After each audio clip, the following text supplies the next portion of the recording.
back to Life Enrichment with Hank Ballinger. Today I want to talk about fear. Now, a lot of people, this is what keeps a lot of people out of real estate. This is what keeps a lot of people out of setting goals and accomplishing those goals. I don't care what your goals are in life, you need to set those goals and you need to push to achieve those goals. But many times the thing that gets in the way is fear.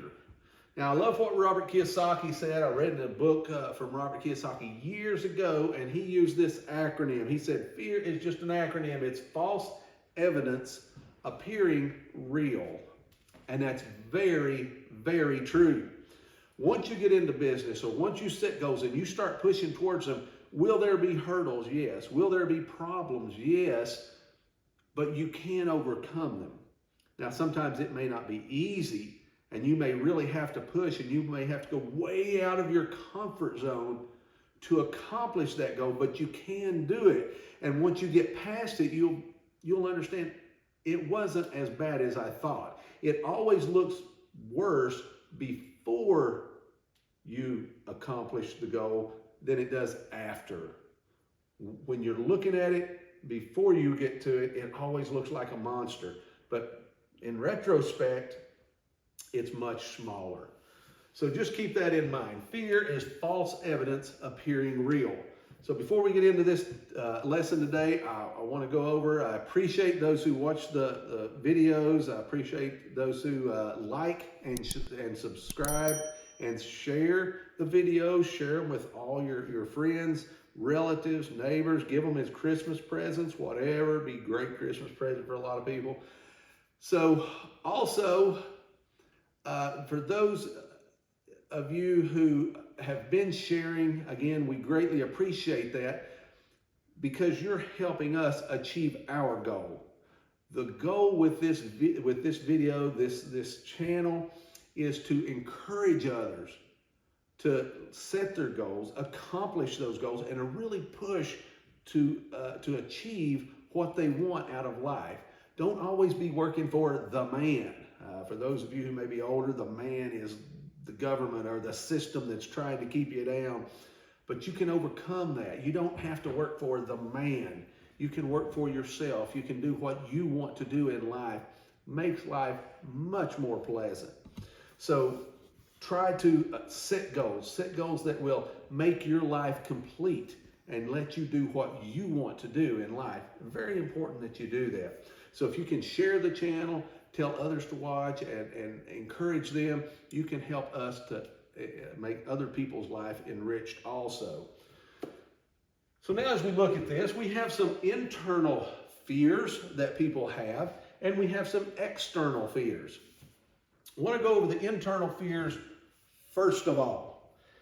First of all, we are afraid, as people, we're afraid of what we don't know or what we haven't experienced. We're always afraid of it. I've never done that.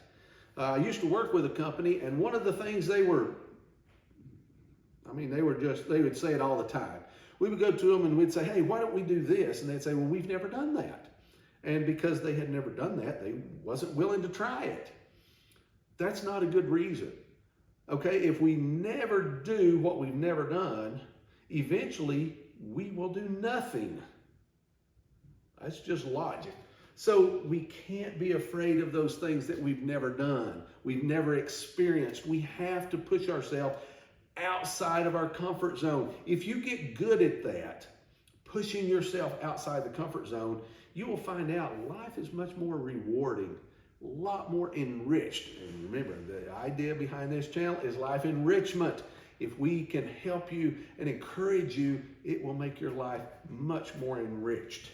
And so push yourself. Yeah, there's a lot of things. I don't care what you set your goals on, what your goals are in life. You're going to have to, if you're not doing that right now, you're going to have to push yourself outside that comfort zone to get your life to where you want it to be. Not where you are, maybe, if there's some things in your life you don't like. You're going to have to push yourself to get yourself in the point of where you do like life. You enjoy life. You're doing the things you want to do. That is very important. So you got to push yourself. Don't be afraid of those things. especially to the point that it keeps you from accomplishing those goals. Now, we will always be afraid. Anytime that I do something that I've never done before, you're a little afraid, a little apprehensive, but you just got to push yourself. And you can do that. You can do it. We become complacent. Many times, listen to this story.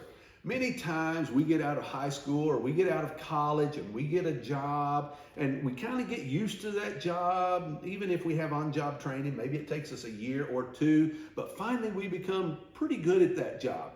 And then we go to that job and we work maybe 9 to 5. Every day at 5 o'clock, we get off, we go home, we maybe play with the kids just a little bit, maybe go play a little golf, or maybe we go play some basketball, or we do whatever. And we get used to doing that every day. And then the next day we get up, we go to work from 9 to 5, we come home, play with the kids a little bit, go do something else. And then the next day we get up 9 to 5. We get so complacent at doing that, we don't realize that we're constantly working for the man. We're not doing, are we really doing what we want to do? If you are, great, but if you're not, realize some of that time in the evening, you need to learn to use that time to structure your life to what you do want to do. Don't go through all of life doing what you don't want to do.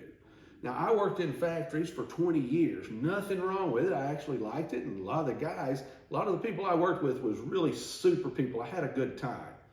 So the factory work was not the bad part. It was the fact that I wasn't calling any of the shots. I couldn't dictate my life. And I was capped at my income, whatever they decided it would be. Even if I wanted a raise, a lot of the places I worked, if one person got a raise, they all got a raise. And nobody's getting a raise until they said you got a raise. And you couldn't say, hey, I'm doing twice as much as everybody else, I should get twice as much money. Didn't work that way. So if I wanted to dictate my life, I had to get control of my life. You can do that. You can set goals and accomplish those goals, but you do have to overcome this fear, this false evidence appearing real. That's partly your job. Don't become so complacent you won't push yourself out of that comfort zone. We don't want the responsibility. Now, let's say you start a company, whatever your goals are in life, and maybe it's you want to start a multinational corporation and you want to make widgets and you want to sell those all over the globe. You can make millions, billions of dollars, but not doing the things that you've done for the last 20, 30 years. You're going to have to push yourself out of that comfort zone, and you're going to have to do stuff different. You can do that, but do not become complacent and realize you are going to have more responsibility. You will have responsibility to your employees. You will have responsibility to the people that buy your product. You will have responsibility to the people that truck that product. You will have responsibility to your family. Because if something happens to your company because of bad decisions that you make, your family could be at loss, your employees could be at loss, and the people that buy your product could be at loss, the trucking companies. See, there are so many people now, because you've gotten that company started, that depend on you. There's a lot of responsibility. Don't let the fact that there will be responsibility slow you down. There will be responsibility. You can handle it. You can. So these internal, now anything else that you come up with as you're trying to set your goals and accomplish those goals, any of these internal things that come up says, I can't do this, or this would be hard for me, just realize those are false evidence that appear real. Once you get beyond those, you'll look back and say, oh, those really weren't that bad. You really will. But you can do it. But any internal, you've got to learn how to cope with that and how to get past that. Now, what about some of the external? Some of these are out of your control. These are within your control. Any of these fears that come up that's internal, those are within your control. These may not be in your control, the external ones, But nonetheless, you still have to get past them. You still have to overcome those. So some people may say, well, yeah, but what if the economy turns bad? I will guarantee the economy will turn bad. If you listen to the naysayers, the economy is always turning bad. I listen to podcasts every single day. Now, I've built wealth, but I still listen to podcasts every single day. And you know, a lot of the people on those podcasts that's talking about macroeconomics, geopolitics, economics, a lot of these guys, it's doom and gloom. You just can't listen to all that, okay? Now, let me tell you a story. When I got into real estate in 2004, it was right after the dot-com crash, everybody said, do not get into real estate. Bad time. What did I do? I got into real estate, and it was a pretty good time. Well, the 2008 and 9 crash, housing crash, called the GFC, the Great Financial Crash, everybody said, you need to get out, you need to sell out of that real estate before the housing crash, or you're going to lose your shirt. Well, I stayed in, and between 2010 and 2012, I did really well. But see, the naysayers were saying, get out, get out. So the economy, in some regards, turned bad. For those banks that made bad loans, and for those homeowners who had bought houses way overpriced, it was a bad time. But just remember, when you buy real estate, if that's what you get into, buy well. Buy well, learn the rules. Will the economy turn bad? Yes. Now, during the pandemic, the latter part of this story is when the pandemic hit, I did really well.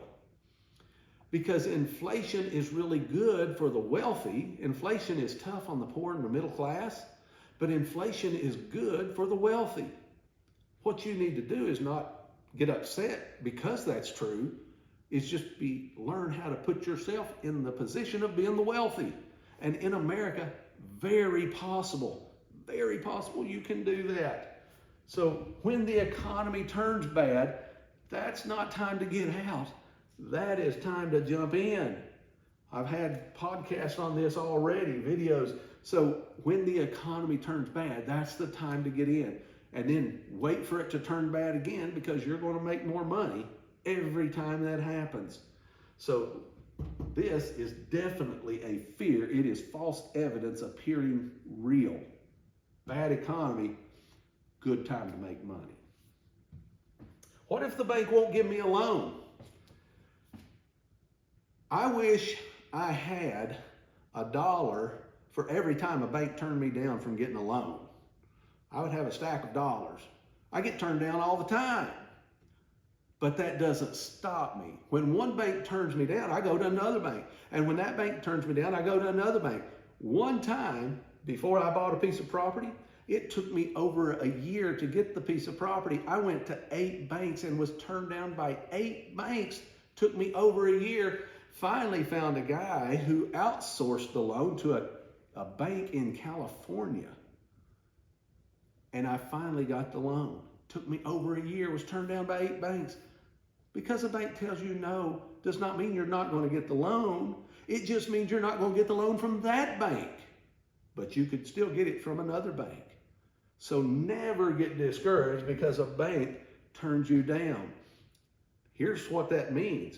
That means eventually when you do get that loan and you do make money, the bank that turned you down won't.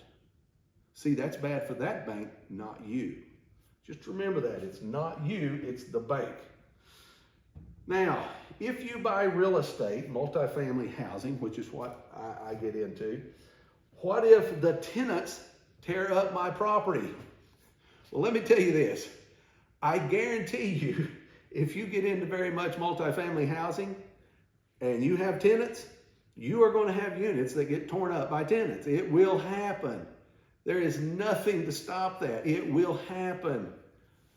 But again, don't let that fear keep you out of that. That's false evidence appearing real. Oh yeah, but they're going to tear up my stuff. Yes. Now the really tough part is when you go in, you fix a unit up really nice, and it's really nice. It's looking spick and span. It's looking tight, and you rent it out, and you think this person's really good. You vetted you know, your vetting process was very good, and you think, man, I've got a good tenant in, and they come in, pay you the first month's rent and the deposit, and you don't get the second month's rent. About the third month, they've tore that place up, and you finally get them out of there, and then you go back in and you have to put another $3, $5, $6, maybe $10,000 in to fix that unit back up. You say, oh my goodness, that's terrible. Yes, but it doesn't happen that often. Will it happen? Yes. Will it happen often? Probably not. Try to get your vetting process very good. Try to make it to where you're really good at screening the tenants. Will it happen? Yes. There are going to be internal fears and there will be external fears. It's going to happen.